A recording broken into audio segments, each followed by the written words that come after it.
wabarakatuh. Alhamdulillahirrabbilalamin. Kami dari kelompok 8 akan membahas mengenai materi gejala stres untuk memenuhi tugas psikologi kepribadian SDM Pendidikan yang diampu oleh Ibu Rusdiana Naflia, MPDI. Kami terdiri dari 4 pemateri. Yang pertama ada Huratul Ifadoh, yakni saya sendiri. Yang kedua ada Indrawati. Yang ketiga ada Jumria. Dan yang keempat ada Foni Elvira Eka Novianti. Nah, pada kesempatan kali ini kita akan mengetahui apa sih itu stres kerja. Yang kedua, bagaimana gejala stres kerja. Dan yang ketiga, apa saja faktor dan sumber stres kerja.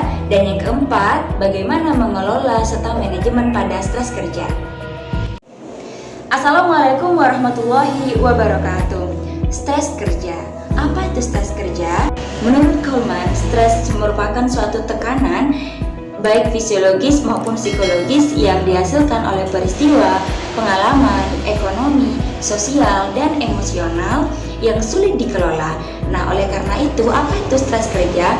Stres kerja merupakan suatu reaksi fisik atau psikologis terhadap suatu peristiwa yang dipersepsi oleh suatu pekerja maupun karyawan sebagai sesuatu yang mengancam dirinya dalam konteks pekerjaan maupun jabatan, sehingga menyebabkan si pekerja atau karyawan tersebut keluar dari pekerjaan, malas bekerja, serta mengalami penurunan kinerja karyawan.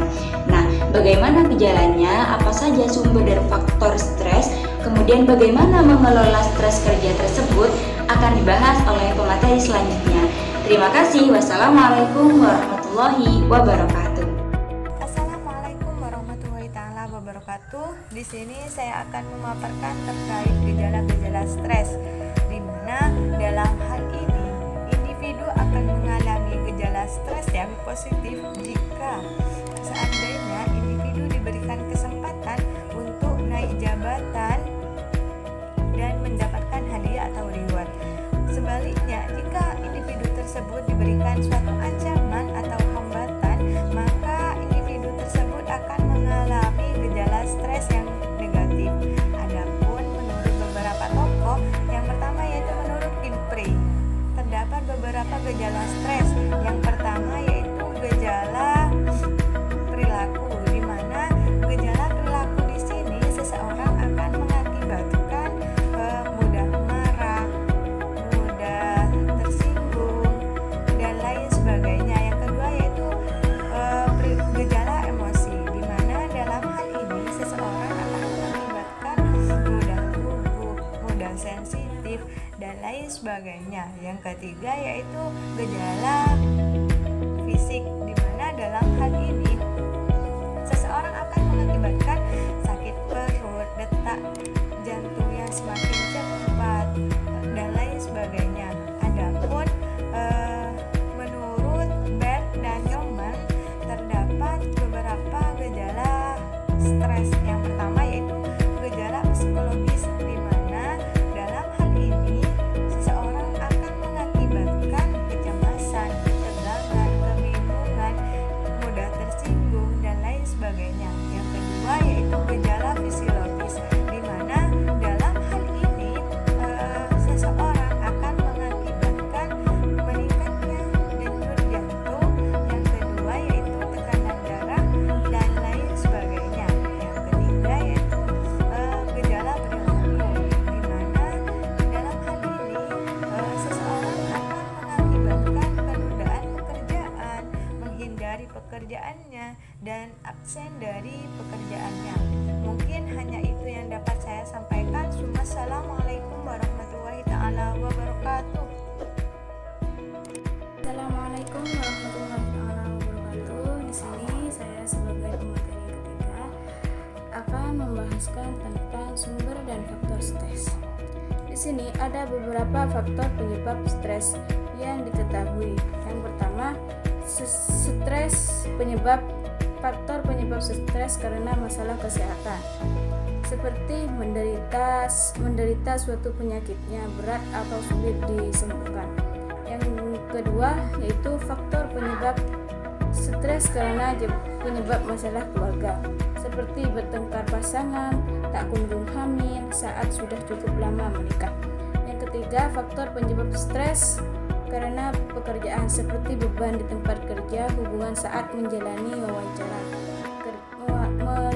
wawancara pekerjaan atau tidak memiliki pekerjaan. Selanjutnya, faktor penyebab stres karena masalah sosial seperti menjalani korban pelecehan, menjalani proses peradilan. Sekian dari saya. Kurang lebihnya mohon maaf. Wassalamualaikum warahmatullahi wabarakatuh. Assalamualaikum warahmatullahi wabarakatuh. Di sini saya akan menjelaskan tentang manajemen dan pengelolaan stres. Manajemen stres adalah tentang bagaimana kita melakukan suatu tindakan dengan melibatkan aktivitas berpikir, emosi, rencana, atau jadwal pelaksanaan dan cara menyelesaikan masalah. Manajemen stres diawali dengan mengidentifikasikan sumber-sumber stres yang terjadi dalam kehidupan.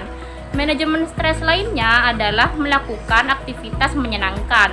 Aktivitas tersebut bisa berkaitan dengan hobi atau melakukan sesuatu bersama orang yang kita sayangi.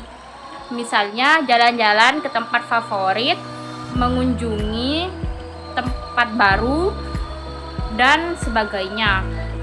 Mengelola stres tidak dapat dihindari karena senantiasa akan muncul dalam kehidupan kita. Mau tidak mau, kita harus menghadapinya secara aktif dan menguasai situasi khusus yang menyebabkannya. Dalam mengatasi stres, kita tetap memfokuskan pada kejadian-kejadian yang menyebabkan stres dan mencoba menghadapinya. Meskipun perasaan cemas, gelisah, dan marah melingkupi kita, berikut beberapa hal yang bisa dilakukan untuk mengelola stres dengan baik. Yang pertama, menghindari mekanisme pertahanan dari yang kaku. Yang kedua, menghindari atau avoidance. Dalam hal ini, kita mencoba menghindari diri dari hal-hal yang membuat kita stres. Yang ketiga, melatih asertivitas. Dalam kehidupan sehari-hari, tidak dapat jarang orang bersifat seenaknya atau mencoba memanfaatkan kelemahan orang lain bila itu memungkinkan. Yang keempat, mengalihkan stresor menjadi hal positif. Kita tidak memberikan stresor menguasai kita sehingga kita benar-benar menjadi stres. Contohnya, kita tidak membiarkan rasa jemu saat menunggu seseorang atau melakukan perjalanan jauh dengan membaca atau mendengarkan musik. Yang kelima, berkompromi. Berkompromi dapat tampil dalam bentuk lebih pasif, yakni lebih mencoba menyelesaikan diri dengan tuntutan tanpa upaya untuk mengubah lingkungan. Yang keenam, mitigasi. Kita diharapkan dapat mengelola stres dengan efektif dengan memelihara tubuh secara baik. Yang ketujuh, menyelesaikan masalah yang menyebabkan stres. Cukup sekian. Wassalamualaikum warahmatullahi wabarakatuh.